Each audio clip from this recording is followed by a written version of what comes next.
অন্তর্বর্তীকালীন সরকার অন্তর্বর্তীকালীন সরকারের পদত্যাগ চাইলেন, আসলে কেন পদত্যাগ চাইলেন? আমরা আসলে বিগত স্বৈরাচারী আমলে আমরা অনেক নিপীড়িত হয়েছি। আমরা দেখেছি রাষ্ট্র একক গোষ্ঠীর হাতিয়ার হয়ে গেছে, গণতন্ত্র ধ্বংস হয়ে গেছে, নির্বাচন নামে প্রশাসনের নির্বাচন হচ্ছে, জনগণের ভোটাধিকার নিরাপত্তা নাই, রাজনীতির নামে গুন্ডাতন্ত্র কায়েম হয়েছিল, আমরা স্বাধীনভাবে কথা বলতে পারতাম না। আমরা ষড়যন্ত্র থেকে এবং বস্তুবাদী জাতীয়তাবাদী চেতনা রাজনীতি থেকে মুক্তির জন্য কাজ করছিলাম।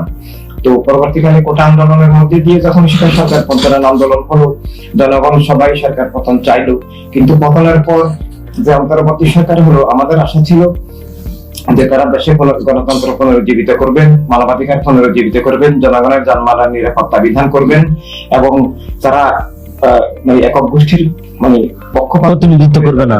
হ্যাঁ, তারা একটা সুষ্ঠু নির্বাচন করবেন। কিন্তু আমরা দেখলাম একেবারে আমাদের আশা সম্পূর্ণ বিপরীত হয়ে গেল। তারা পক্ষপাত দুষ্ট হয়ে গেলেন, তারা গণতন্ত্রের বিরোধী হয়ে গেলেন। উপরে মুখে না বললেও এটা স্বাধীনভাবে আমাদেরকে কাজ করতে দেওয়া হচ্ছে না। তারা বৈষম্য বিরোধী কথা বলে বৈষম্যবাদী করলেন। তারা যে এই রাজনৈতিক দলগুলোকে নিয়ে সংলাপ করলেন, আমাদের একটা দুইটা দল ব্যক্তি রেখে সবগুলো দলকে একত্র করলেও যারা আমাদের একটা জেলার সংখ্যা চেয়েও কম, 10-11টা দলকে ঐক্যমতের প্রোগ্রামে আপনাদেরকে ডাকা হয়নি? না, ডাকা হয়নি। সেটা কাদের ফল্ট? কেন ডাকা হয়নি? আমরা তাদের যে পক্ষপাত দুষ্ট আচরণ, দলনিরপেক্ষতা হারালেন, আমরা এগুলোর সমালোচনা করেছিলাম। আমরা বলেছিলাম আপনারা দলনিরপেক্ষ থাকুন, পক্ষপাত মুক্ত থাকুন এবং সবাইকে নিয়ে সবার সাথে কথা বলে আমাদের যারা প্রতিপক্ষ সবাইকে নিয়ে আপনারা কাজ করুন। আপনারা একদিকে দেশকে ঠেলে দিবেন না, জননিরাপত্তা ধ্বংস করবেন না, অর্থনীতি ধ্বংস করবেন না, শিল্প কারখানা ধ্বংস করবেন না, প্রতিহিংসা রাজনীতি করবেন না। কেউ ব্যক্তিগতভাবে অপরাধ করলে সেটার বিচার করবেন, কিন্তু কোন একক দলের দিকে দেশকে ঠেলে দিবেন না। ফেসিবাদী আচরণ করবেন না, আগের মতো স্বৈরাচারী আচরণ করবেন না, করলে আপনাদের সাথে আমরা থাকতে পারবো না। ফেসিবাদী আন্দোলন যে হয়েছে সেটার সাথে আপনার সম্পৃক্ত ছিলেন। সো বাংলাদেশ এই মুহূর্তে সংস্কার, নির্বাচন, ঐক্যমত নানা প্রোগ্রাম হচ্ছে। সো যেহেতু আপনার ফেসিজমের বিরুদ্ধে ছিলেন, সে জায়গা থেকে আপনাদের কেন ডাকা হয়নি? যে এখন বললেন যে আসলে এটাকে আপনাদেরকে এর আগে যে প্রোগ্রামগুলো আছে সেই প্রোগ্রাম আপনাদেরকে ইনভাইটেশন দিয়েছে কিনা? না, দেয়নি।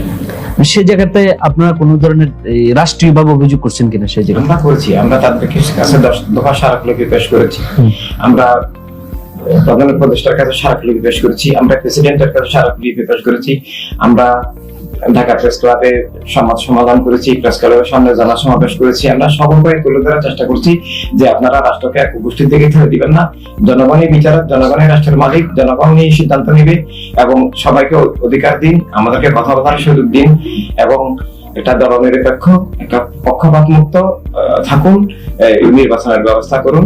কিন্তু তারা সেটা কর্ণপাত না করে বিপরীত দিকে নিয়ে গেছেন এবং জননিরাপত্তা ধ্বংস করছেন। কলকারখানা বন্ধ হয়ে গেছে, অনেক মানুষ চাকরিচ্যুত হয়ে গেছে, দেশে একটা ক্রাইসিস শুরু হয়ে গেছে, রাস্তাঘাটে খুন জুলুম চলছে, কোনো নিরাপত্তা নাই।